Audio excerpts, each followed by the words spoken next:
Rise from the Ashes, The Wall Street Maverick. Chapter 1, The High Stakes of Wall Street.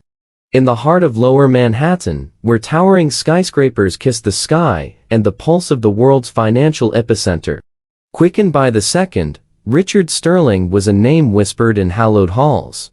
Wall Street, the embodiment of both dreams and nightmares, was a realm where fortunes swelled and shattered with the capriciousness of the wind. Richard Sterling's story had humble beginnings, etched into the streets of Brooklyn. He was born into a family with more love than wealth, but he possessed a mind sharper than the traders' knives on Wall Street. His parents instilled in him a tireless work ethic and a dream that someday he'd rise above his circumstances.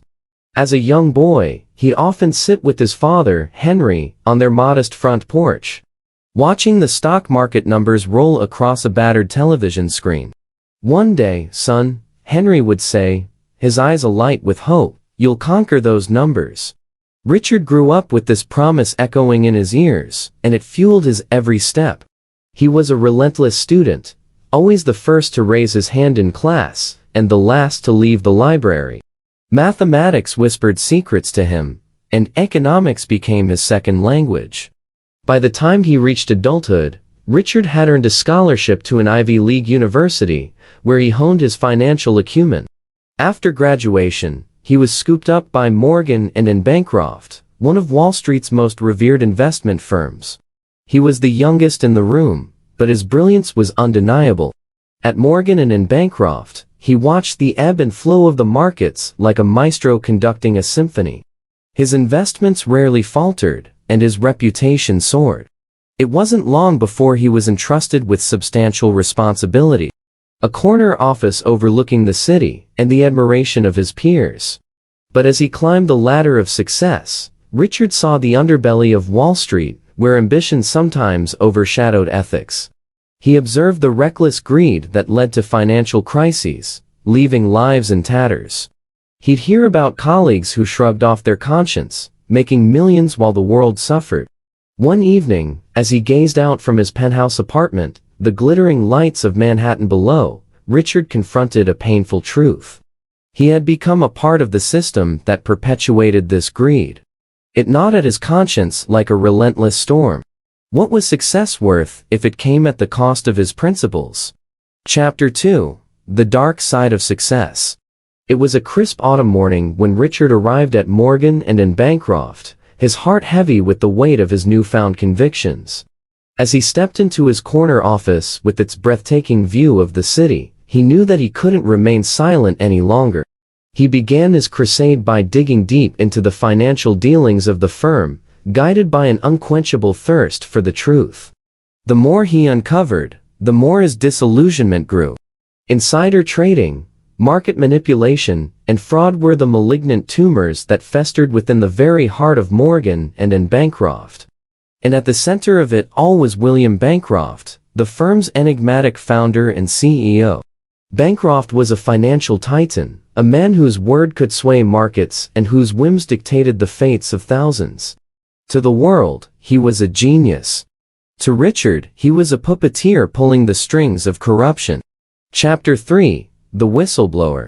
Weeks turned into months as Richard meticulously gathered evidence.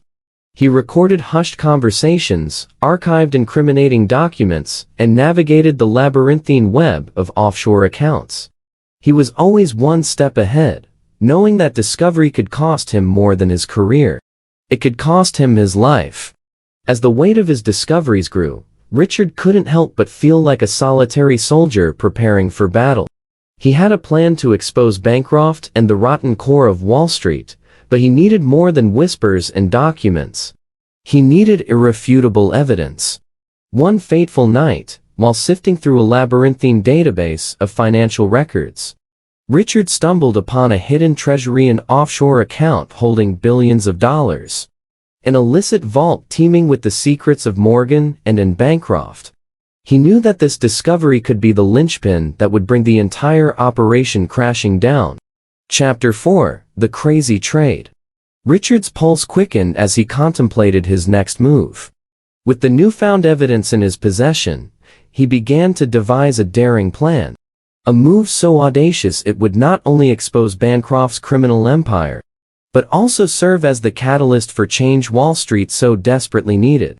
His plan was simple in its audacity. He would make a trade that would shock the world. He would short the stock of a major conglomerate, betting his entire fortune that it would crash. The profits from this audacious gamble would not line his pockets. They would serve as the financial fuel for his mission to dismantle the corrupt system that had held Wall Street captive for far too long. The day of reckoning arrived, and Richard executed his trade with a steady hand, his heart pounding like the drums of a war march. The market reacted violently, as if the very fabric of Wall Street itself was unraveling. Panic swept across trading floors, traders shouted in disbelief, and the conglomerate stock plummeted like a stone in freefall. Richard watched the chaos unfold from his office, a wry smile playing on his lips. He knew that this was all part of the grand plan. The chaos would expose the rot that festered beneath the surface, and regulators would be unable to ignore the glaring irregularities. Chapter 5: The Showdown. As the dust began to settle, William Bancroft sat in his opulent office, watching his empire crumble on the television screen. Panic coursed through his veins as he realized the full extent of the damage. He had underestimated Richard, believing him to be just another pawn in his grand game of financial chess. Meanwhile, on the trading floor of Morgan and in Bancroft, chaos reigned. Traders yelled into their phones, trying to salvage what they could from the wreckage. Regulators swarmed the building like vultures, armed with subpoenas and search warrants. The once mighty firm was unraveling before their eyes. Chapter 6: Redemption and Rebirth. Richard's audacious gamble had paid off. His mission to expose the corruption that had plagued Wall Street for decades had succeeded. William Bancroft was arrested, and the assets of Morgan and in Bancroft were seized. The financial world was forever changed. But Richard knew that his work was far from over. With his newfound fortune, he established a foundation dedicated to financial education and reform. He became a symbol of hope for those who believed in a fair and just financial system. A beacon of light in the often murky world of finance.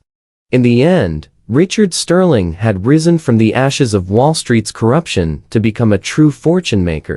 Not through greed and deceit, but through courage and integrity. His story served as a testament to the power of one person, armed with the truth and unwavering determination to change the world. And as he stood on the precipice of a new era for Wall Street, Richard knew that the battle for a more ethical and transparent financial system was far from over. But he was ready to face whatever challenges lay ahead, for he had learned that true success wasn't measured in wealth alone, but in the positive impact one could make on the world.